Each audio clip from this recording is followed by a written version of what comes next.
Le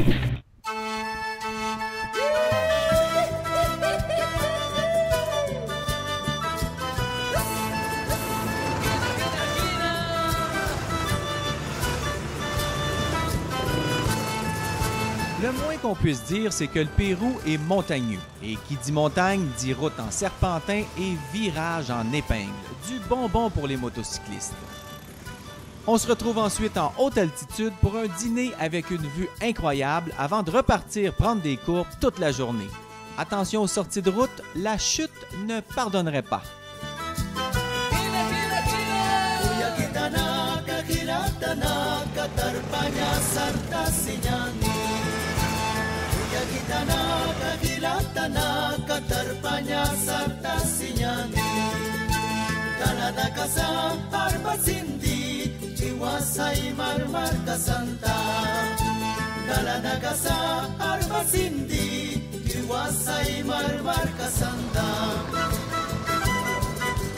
Mabita sarta sinyani Masumaka chaulutaki.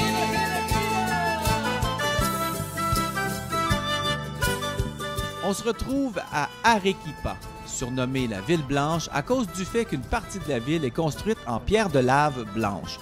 Le trafic y est assez intense, mais on s'y fait.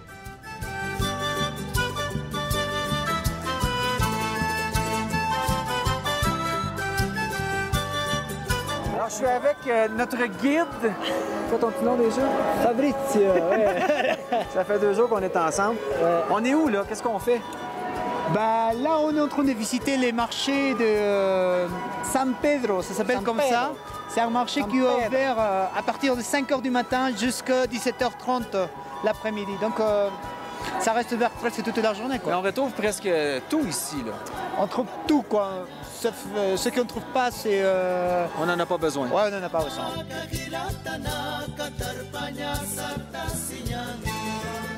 Ici, chez Jean Coutu, on trouve de tout, même un ami. Au marché, ici, à Cusco, on trouve de tout, même un nid de vache.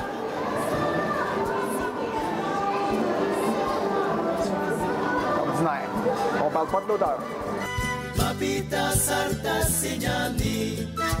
Les sites de Sacsayhuaman, Pisac, Morée et la ville de Cusco particulièrement sont tout simplement magnifiques.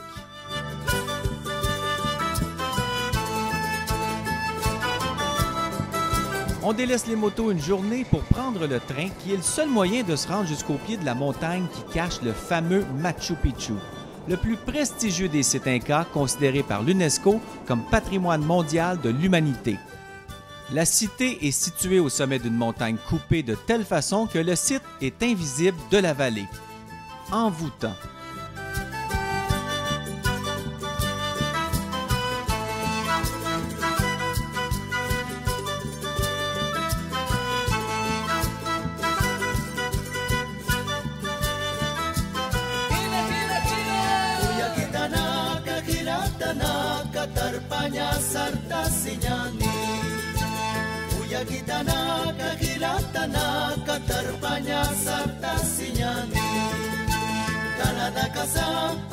On poursuit ensuite notre traversée des magnifiques décors de la Panaméricaine jusqu'aux routes désertiques de Puerto Inca.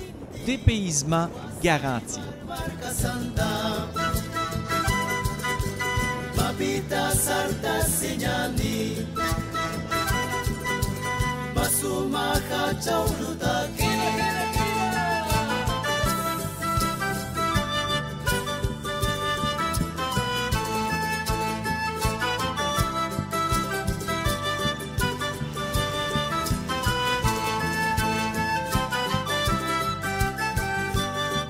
Après avoir visité le site de Xochila, un cimetière de l'époque précolombienne que l'on rejoint par une route tracée dans le désert, on se rend à Nazca pour survoler les lignes de Nazca.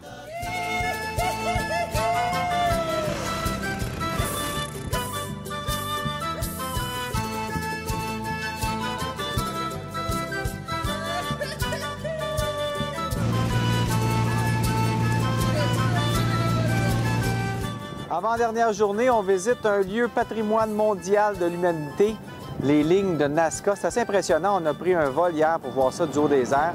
C'est des lignes qui ont été creusées par les civilisations antérieures ici, comme les Incas. Et on les voit que du haut des airs. Il faut vraiment monter assez haut. On a une tour ici, là. Il y a des gens qui sont déjà allés voir ça. Mais du haut des airs, en avion, on voit très bien toutes sortes de dessins qui ont été faits. On se demande même comment ils ont fait pour savoir quel dessin ils faisaient. C'est un peu mystérieux. On se demande si c'était fait pour les extraterrestres ou un petit bonhomme vert.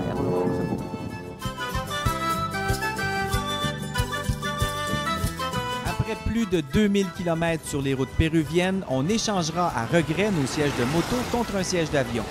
Mais c'est avec la tête et les valises remplies de souvenirs que l'on revient au Québec.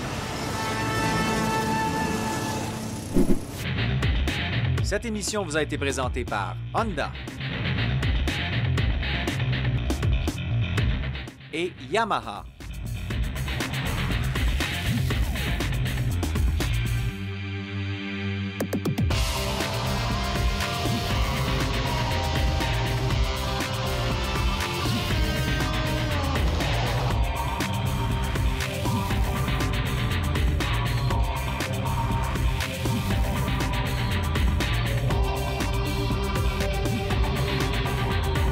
Pour faire un autre voyage en moto en images, je vous invite à vous rendre sur notre site web, leshowdemoto.tv, et cliquer sur Turquie.